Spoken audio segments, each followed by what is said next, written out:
Gerard, how you doing today? I'm doing well. How are you, Rory? Really good, really good. Such a pleasure to talk to you. Um, when you saw the reaction to the first trailer, like just TikTok picking up on it immediately, did you kind of have a sense of like, oh, we've got this. I think we've got this. Absolutely. It was so surprising. I did not expect that. I was obviously this is my first like big movie that's going out on a wide release, so I was preparing myself for it to be polarizing, to be very split down the middle. So to have it almost be universally accepted and just everyone to kind of get on the Megan train was just like, oh my God, this doesn't happen often. So I just thought just enjoy it while it lasts. I don't know what I was thinking going in. Like I had a great time with the trailer, but historically trailers can be misleading. And then at the end of this film, I was like, that was a blast. It was so much fun. It was just legitimately so much fun. And that can be such a tricky balance for a film like this where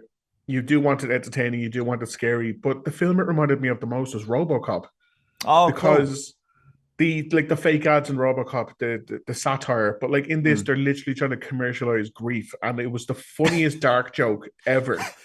Like, was that kind of something on your mind, I guess, a bit from the script and from making this? Totally. I mean, and that was what was so appealing about jumping into something that was, I've been off a lot of horror movies after my first movie.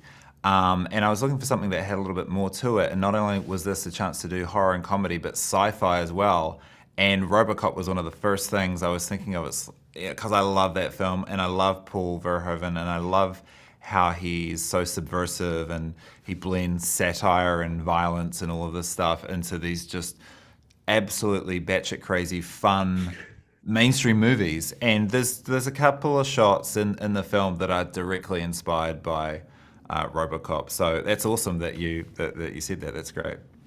For the look of Megan, like how difficult was it to land on that? Because again, it's another very tricky balance of you want the doll to be believable enough that a family or a child would want to buy it, would want to spend time with it, but you also kind of want to immediately have the audience be like, "There's something up.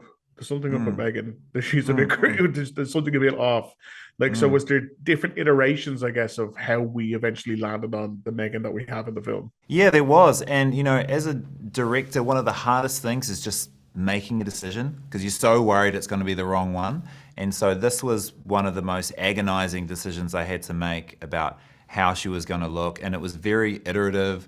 We had Weta Workshop helping us come up with a lot of the concepts, and we had Moreau who built this real life animatronic puppet who had they were weighing in on it as well, especially because ultimately you were no matter what you did as a concept art, this thing was going to have to be fabricated, and once you fabricate something, it takes on a shape of its own. It's actually there's three stages. One is the 2D pencil sketch, and then that's got to be changed into like a 3D thing, and the 3D thing will look different from the pencil sketch because it's just impossible to emulate that. And then when that is then built again, and you stick all those animatronics inside it, then it's going to look. And you buy a wig, it's going to look different again. So make it. So we landed on a concept that we wanted her to be like very realistic, very beautiful, and that was going to be part of, it was like, it's very easy to make something that's horrific looking and that's your bad guy, but we thought it would be much more interesting if beauty was something that was really sinister. And so it was trying to figure out how she could be hypnotic and beautiful at the same time. And just one final question, if that's okay. I was watching the reactions post the premiere last night, and first of all, everyone was losing their minds in awe of it. So that's fantastic. And the other one that I picked up on so much was a call for a Megan Chucky crossover movie. I'd So, be I'd be first in line to see it. I don't know how it would work, but I'm a massive fan of the first Child's Play. The reboot was great as well, but obviously, the first Child's Play was, hugely influential on me when I was a kid. I just had a blast watching that. So, I mean, how fun would that be? Yeah, to see those two together. tremendous fun. Jared, thank you so much for your time today. Oh, thank you. Lovely to meet you. Did Megan do something bad?